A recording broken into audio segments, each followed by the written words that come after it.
তো আমার ছেলের বয়স যখন 1.5 বছর তখন ওকে নিয়ে আমি স্কুলে ভর্তি হই ক্লাস 9-এ। দেন 11 সালে হচ্ছে আমি এসএসসি পাস করি। আমার ছোট ছেলে যখন হয় তখন আমি মার্কেটিংয়ে MBA কমপ্লিট করেছি। আমার নিজের কোনো কোর্স করার মতো অ্যাবিলিটি ছিল না। তারপর হচ্ছে ইউটিউব ঘেঁটে ঘেঁটে কেকটা করি। পরে আমি আমার একটা বিজনেস স্টার্ট করি কেকের উপর। এটা আপনার খাবার মজা, আপনার স্টোরি অনেক ইন্সপায়ারিং, বাট আমরা যদি আপনাকে আজকে ওয়েটিং কার্ড না দিই, হয়তো আবার অডিশন শেষ হয়ে গেলে আবার প্রস্তুতি নিব। আমি জিজ্ঞেস করছি কারণ আমরা আপনাকে ওয়েটিং কার্ড দিতে পারবো না।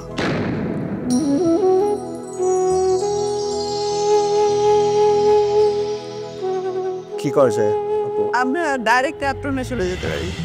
অ্যাপ্রন দিয়ে দিবেন? চলে আসেন সাদিয়া। এই অনুভূতিটা না আসলে আকাশ ছোঁয়া।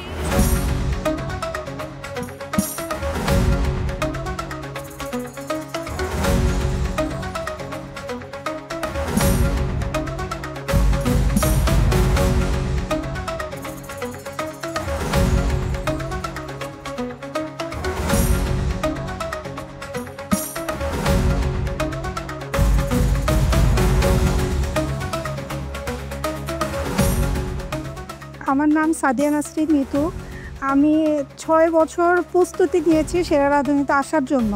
আমি 1429-এ রেজিস্ট্রেশন করার সাহস গুছাচ্ছিলাম, কিন্তু করি নাই। এবছর করেছি, যতগুলো রেসিপি দিয়েছি বলছে যে সিলেক্টেড। এখন আমি কনফিউজ কোনটা দিব, সব নিয়ে আসছি। কারণ না 6 বছরের জমানো একটা আশা, আমি স্বপ্নকে জানা লাগলে এটা সত্য কথা। এটা হ্যাঁ, এটা আসলে আমার সময় থাকলে যদি রাতটা আরেকটু লম্বা হতো আমি আরো নিয়ে আসতাম।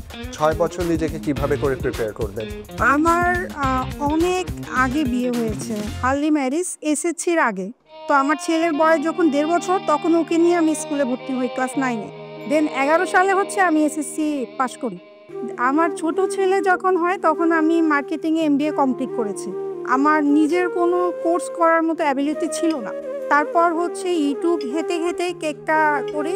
পরে আমি আমার একটা বিজনেস স্টার্ট করি কেকের উপর। যখন হচ্ছিল না আমি ব্যাংক লোন করে আমার বিজনেসটা আমি আরও একটু বড় করি। দেন আমি সব কিছু শিখি, শেখার পরে এ পর্যন্ত আসছি। Beautiful story, it's a very inspiring story. I hope thank you. অন্যান্য মানুষরা আপনার এই কাহিনী শুনে and they follow your path. আপনি এখন ফুডের ব্যাপারে বলতে পারেন আমাদেরকে। এটা হচ্ছে চট্টগ্রাম একটা ট্র্যাডিশনাল ফুড, দো মাছা। এটা মোচা দিয়ে করেছি আমি। হ্যাঁ, এটার বৈশিষ্ট্য হচ্ছে যে একটা শুটকি থাকবে আর যে কোনো একটা মাছ থাকবে। আর মিডিলে যে ডেজার্টটা আছে এটা ফরিদপুরের একটা ট্র্যাডিশনাল ডেজার্ট, লাউ বুনি বলে। আর যে টপারগুলো এটা হচ্ছে হোয়াইট চকলেট আর কোকোনাট দিয়ে করা। আর ওইখানে দুধ লাউটা ওইটা হচ্ছে উত্তম বর্ণের একটা ডেজার্ট, খেজুরের গুড় দিয়ে করা। আর কেকটা হচ্ছে, এই কেকটাই আমার সব থেকে বেশি সেল হয়। আমি সর্বোচ্চ দিনে 70 পাউন্ড কেক বানিয়েছি। খুবই মজা হয়েছে এটা। Your food is really good. Your story is really inspiring. You know what I like about you? You know how to sell yourself. ঠিক আছে, I think you're doing great at it.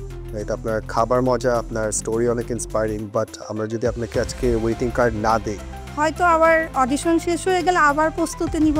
আমি জিজ্ঞেস করছি কারণ আমরা আপনাকে ওয়েটিং কার্ড দিতে পারবো না।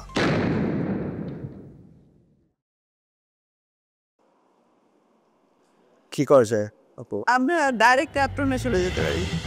অ্যাপ্রন দিয়ে দিবেন? চলে আসেন Sadia, we will give you an apron.